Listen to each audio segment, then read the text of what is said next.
자, 제목. 우리 제목 한번 같이 읽어볼게. 막대 그래프는 막대. 시작. 막대 그래프는 막대, 꺾여선 그래프는 선분으로 자료를 나타내고야.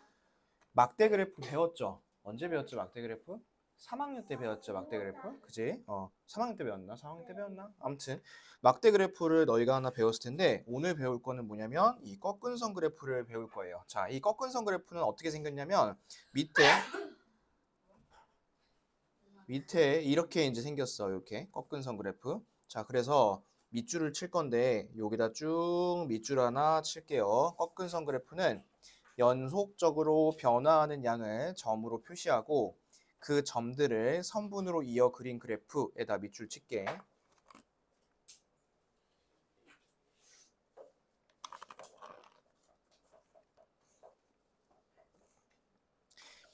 자, 밑줄 쳤니? 밑줄 쳤어. 자, 여기 이 꺾은 선 그래프는 이미 이렇게 완성이 되어 있긴 하지만 얘를 어떻게 이제 한 거냐면 잘 봐. 처음에 여기 점들 보이니 요거? 선생님이 파란색으로 찍고 있는 거? 이 점들을 먼저 찍는 거야. 이렇게 하나씩 다 찍고 나서 나중에 마지막에 요거를 쭉 이렇게 이어준 거예요. 무슨 얘기인지 알겠어? 점을 먼저 찍고 다시 이어준 거야. 그래서 거기도 보면 너희들이 밑줄을 친 거 봐봐. 연속적으로 변하는 양을 점으로 먼저 표시했지. 먼저 점으로 표시하고 그 다음에 선분으로 이어서 그린 그래프인 거예요. 이해됐어요? 자, 그래서 이 막대 그래프랑 꺾은 선 그래프 같은 점 다른 점 볼 건데 자, 같은 점 볼게요. 같은 점 두 가지가 있는 것 같아. 첫 번째는 가로는 월이래. 자, 밑에 월 보이니? 3, 4, 5, 6월 보이지? 3, 4, 5, 6월. 세로는 뭐냐면 센티미터야, 센티미터. 자, 그 다음에 세로 한 칸이 몇 센치래? 거기 같은 점에 보니까 1cm라고 되어 있지, 그치? 이런 게 이제 같은 점인데 다른 점 볼게요. 자, 다른 점. 막대 그래프는 자료의 값을 뭐로 나타냈대요? 막대로 나타냈대요. 막대 동그라미 치세요. 막대. 꺾은 선 그래프는 어떻게 나타냈대요? 자료의 값을 선분으로 나타냈대요. 선분 동그라미.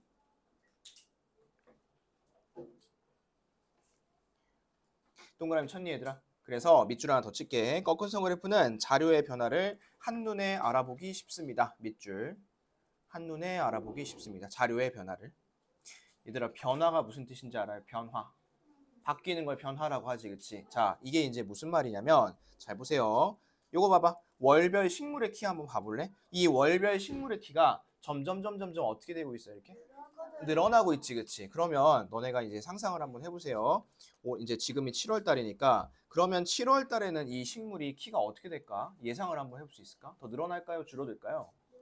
이렇게 늘어나고 있으니까 더 늘어날 것 같지 않니? 이렇게? 그래서 거기 밑에 말풍선도 하나 밑줄 칠게.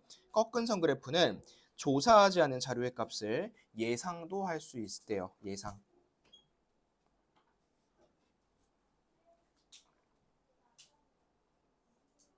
됐어? 자, 그리고 이제 얘는 지금 이렇게 똑바로 그렸지만 이거를 이렇게 이런 그래프가 나올 수도 있거든. 이렇게. 그럼 봐봐. 얘는 올라갔다가 떨어졌다가 이런 거지, 그치? 이런 식으로 자료의 변화하는 거를 한눈에 알아보기 쉽대. 알겠어요? 자, 꺾은 선 그래프 어떻게 생겼는지 이해됐니, 얘들아?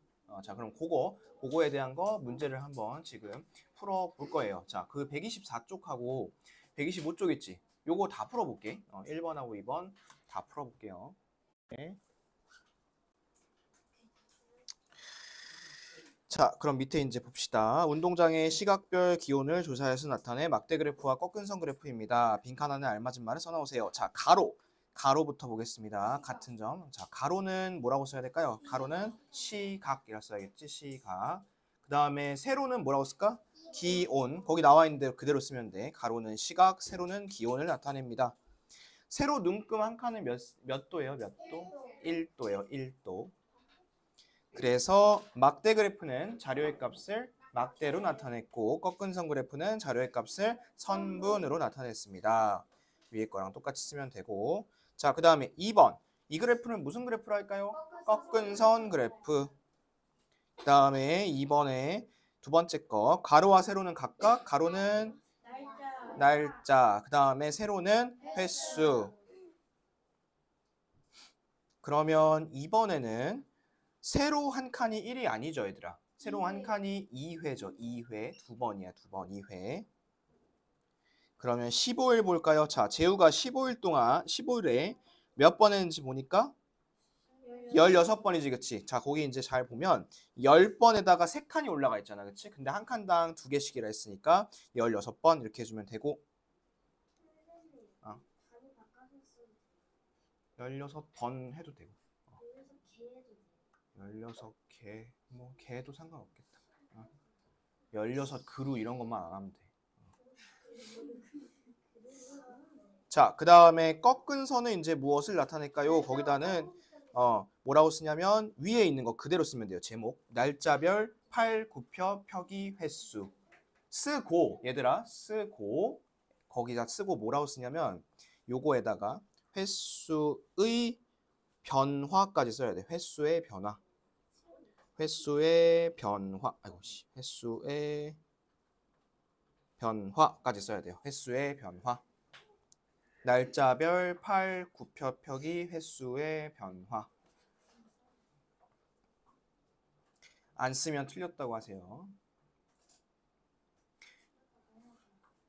자, 그 다음에 3번. 첫 번째, 마을의 연도별 초등학생 수를 한눈에 비교하기 쉬운 거는 뭘까요? 한눈에 비교하기 쉬운 건 막대 그래프예요. 그런데 변화를 알아보기 쉬운 건 뭘까요? 꺾은 선 그래프야. 그래서 다시 한번 이 변화, 꺾은 선 그래프는 다시 한번 자료에 뭐를 알아보기 쉽다고요? 자료의 변화를 한눈에 알아보기 쉽대요. 변화. 변화가 무슨 뜻인지 알죠? 변화. 자, 그러면 우리 막대 그래프에서도 물결선 하나 배웠지 않니? 우리? 물결선 한번 또 배우러 가볼게요. 넘겨보세요. 자, 제목 한번 같이 읽어보겠습니다. 시작. 물결선으로 필요 없는 부분을 생략할 수 있어. 자, 왼쪽 그래프 봐봐. 왼쪽 그래프 보면 너무 붕 떠있지, 그치? 밑에가 필요가 없을 것 같아. 그래서 오른쪽 그래프 보세요. 자, 오른쪽 그래프에 어디에 동그라미 쳐보냐면 여기에다가 이 자리에 동그라미 쳐보세요. 이렇게. 자, 지금 요 물결, 파도 모양 선 그린 거 혹시 보이니? 자, 이걸 이제 왜 그렸냐면 필요 없는 부분을 생략한 거예요, 생략. 자, 여기 동그라미 쳤죠? 밑줄도 또 하나 칠게. 0mm와 20mm 사이에 여기 밑줄. 필요 없는 부분은 물결선으로 생략. 여기다 밑줄 칠게요. 필요 없는 부분은 물결선으로 생략.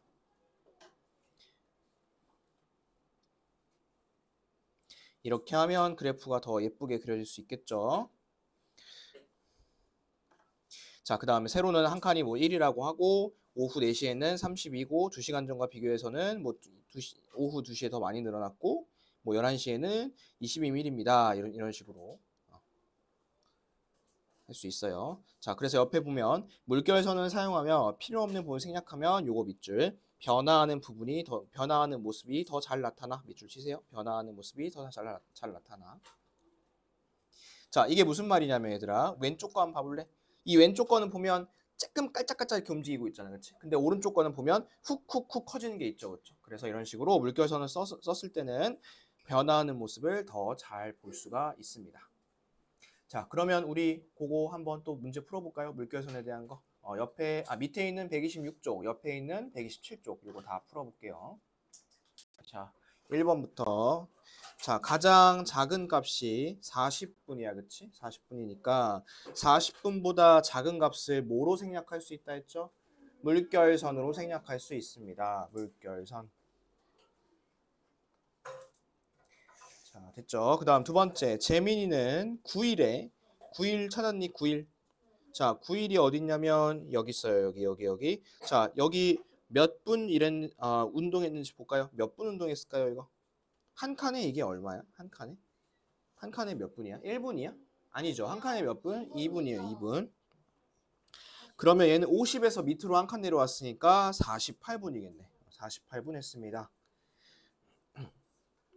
자, 그 다음 3번. 재민이가 전날과 비교해서 운동한 시간이 가장 많이 늘어난 날은 며칠일까요? 언제일까요? 11일이겠죠. 11일. 11일이야. 11, 10일. 자, 그 다음에 가와 나 그래프 중에 운동한 시간의 변화가 더 잘 나타나는 것은 나겠죠. 나, 그쵸? 그래서 우리가 물결선을 이런 이유 때문에 쓴다고 했었어요. 자, 그 다음 옆에 볼까요? 자, 꺾은 선에 필요 없는 부분을 물결선을 그려 넣으세요라고 되어 있지. 자, 요거는 필요 없는 부분이니까 이런 데 쓰면 안 되겠죠. 물결선은. 그치? 이런 데 쓰면 안 되고 어디다 써야 되냐면 이런 데 말고 여기 써야겠지. 이런 데 쓰세요. 이런 데. 비슷하게만 그림을 맞게 하세요. 자, 2번. 9살 때 지원이의 키는 7살 때보다 몇 센치 더 자랐을까요? 이거는. 자, 이거 한 칸에 몇 센치야, 얘들? 한 칸에? 2cm지, 그치? 한 칸에. 그러면 9살 때 보세요. 9살 때는 몇 센치였어요? 9살 때는 130cm요. 130cm. 7살 때는 몇 cm였죠? 이게 122cm. 그러면 8cm가 더 자랐겠네. 8cm. 자, 그러면 키가 가장 많이 자랄 때는 몇 살과 몇 살 사이인가요? 이건 하나씩 비교해 보면 되지. 하나씩 비교해 보면 제일 많이 자랐을 때는 9살부터 10살 사이에서 제일 많이 자랐겠지. 9살과 10살 사이. 9살부터 10살 사이까지 가장 키가 많이 자랐습니다. 자, 그 다음에 밑에 거 3번 볼게요. 그래프를 보고 계곡물의 온도를 표에 써넣으세요. 자, 거기다 그냥 써넣으면 돼. 얘는 한 칸에 1이지, 그치? 오전 8시 몇 도에? 오전 8시 몇 도? 9도. 10시 몇 도? 13도. 12시 몇 도? 15도. 2시 몇 도? 16도. 마지막 4시 몇 도? 12도. 그러면 오후 3시에 계곡물의 온도는 약 몇 도였을까요? 3시잖아, 3시? 3시면 2시부터 4시까지 중간이죠. 2시에서 4시까지 사이야. 딱 가운데인데 여기는 너희들이 대강 예상을 해보면 되겠지. 자, 2시에는 몇 도였어요? 2시에는 16도였어요. 2시에는 16도. 그 다음에 4시에는 몇 도인 거야? 12도. 그럼 한 중간쯤 몇 도 정도 될까? 뭐 한 14도 정도 될까요? 그래서 얘는 뭐 14도가 됐든 13도가 됐든 15도가 됐든 아무튼 비슷하게만 쓰면 다 맞게 하세요. 얘는. 자, 그래서 우리가 물결선도 한번 받고 넘겨볼게요. 이제 그 꺾은 선 그래프 그리는 방법 보겠습니다. 자, 1단계부터 같이 해보면서 할게. 자, 1단계 뭐라고 써있냐면 표를 보고 가로와 세로에 무엇을 나타낼지 정해 라고 되어 있는 거 보일까요? 그래서 그거 밑줄 하나 쳐놓을게. 가로와 세로에 무엇을 나타낼지 정해. 표를 보고 가로와 세로에 무엇을 나타낼지 정해. 밑줄. 자, 이 표 보니까 날짜가 있고 시간이 있죠, 그쵸? 그러면 이 꺾은 선 그래프에서 가로는 뭐야? 날짜의 시간이야. 가로 날짜. 그 다음 세로가 시간이겠지. 이런 식으로 정하는 거야. 두 번째, 물결선을 넣는다면 세로 눈금 몇과 몇 사이에 넣을지 정해. 자, 물결선 거기 들어가 있는 거 보이지 얘들아? 이 그래프에도 물결선이 있어. 중간에 0부터 35까지 중간에 생략을 해서 이렇게 물결선을 그었습니다. 3번, 세로 눈금 한 칸의 크기를 정해. 세로 눈금 한 칸, 아까 그 크기 봤었죠, 그렇죠? 그 다음에 가로 눈금과 세로 눈금이 만나는 자리에 점을 표시하고 점을 딱 하나 찍고 점들을 선분으로 이어. 이렇게 점들을 마지막에 선분으로 잇습니다. 마지막은 뭐 한대요? 꺾은 선 그래프에 알맞은 제목을 쓴다고 했어. 그래서 제목을 먼저 써도 된다. 이렇게 써 있습니다. 자, 그러면 우리도 꺾은 선 그래프 직접 만들어 봐야겠죠. 거기 밑에 1번, 그 다음에 옆에 있는 2번과 3번까지 다 풀어 보겠습니다.